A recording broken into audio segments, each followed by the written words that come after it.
د دې کس چې د مور وفات شوې ده او دا لاړ چې خپل کپیل ته و چې زما مور وفات شوې ده او ماته اجازه راکړه دا ورته په جړا باندې شي خو هغه کپیل چې دی نو دې ته اجازه ورنکړي. ویډیو را سره مکمل وګورئ زموږ دپاره به ډېر ښکلی عبرت دی. دې سیټه به تاسو ته نوجوان ښکاري دې ته د کور نه رنګ وشي چې ستا مور وفات شوې ده او ته ځان چې دی نو کور ته راورسوه.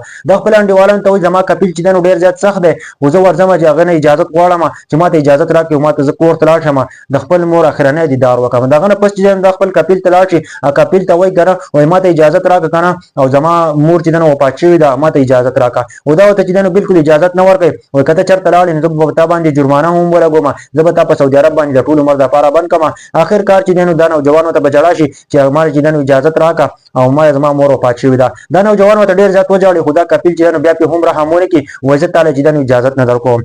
آخرکار چې دی نو دا نوجوان بیا قانوني لاره اختیاروي. د هغه نه پس دا چې دی نو عدالت ته ځي. خلک ورته وایي که نه چې دا د انساني حقوقو خلاف ورزي ده او ته لاړ شې که نه په عدالت کې کمپلین وکړه. دا چې لاړ شي په عدالت کې کمپلین وکړي د هغه نه پس سعودي هم چې دی نو هغه لاړ شي عدالت ته دا هم عدالت ته لاړ شي. جج چې دی نو څه فیصله ونه کړي په اوله ورځ چې دی نو دا نوجوان چې دی نو واپس ډیرې ته راشي او دغه کپیل چې دی نو هم واپس خپل کور ته لاړ شي. دغه کپیل ورته وایي که نه وایي که چېرته تا چې دی نو زما د اجازت نه بغیر ته تلې نو زه به په تا باندې داسې کار به زه ستاسو وکړم چې ټول عمر به دې په سعودي هم بند کړم او زه به په تا جرمانې ولګوم.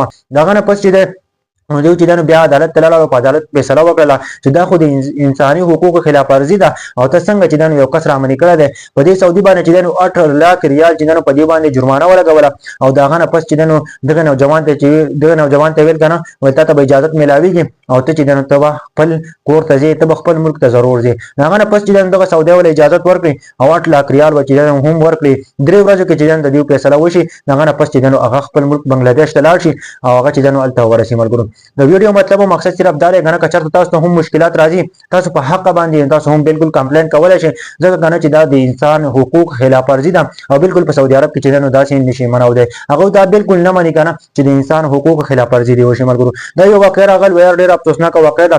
بل طرف ته کدا سورا شي مسافر طرف ته نو مسافر ژوندۍ دا غ ژوندۍ وی کنه چې هغه خپل اختیار نه وي د بل د اختیار وي چې بل څه غواړي نو عقبه کوي. ملګرو د غلامۍ ژوندۍ نه ملګرو مسافر ډېر زیات ګران کار دی او چې څومره پښتانه می ویډیو ګوري ضرور شیر کړئ. د بنگالي سره داسې واقع راغل و چې هغه په جړا باندې شو چې زما مور وفات شو د ماته اجازه راکړه خو هغه کپیل ورته اجازه نه ورکاو هغه ډېر زیات څه خو هغه بنگالي ولګېد او بیا چې د نو کمپلین وکړو او هغه چې د نو کیس بیا دغه بنگالي وګټلو او دغه نه پس چې د نو هغه ته 8 لاک ریال هم ورکړلو او هغه چې د نو بیا بنگلاديش ته ولېږو خپل مور چې د نو هغه خو کړی و دغه نه پس چې د نو هغه کور ته ورسېد. په دې باره کې څه وایي خو کمنټ وکړئ. ویډیو د نور ملګرو سره شیر کړئ.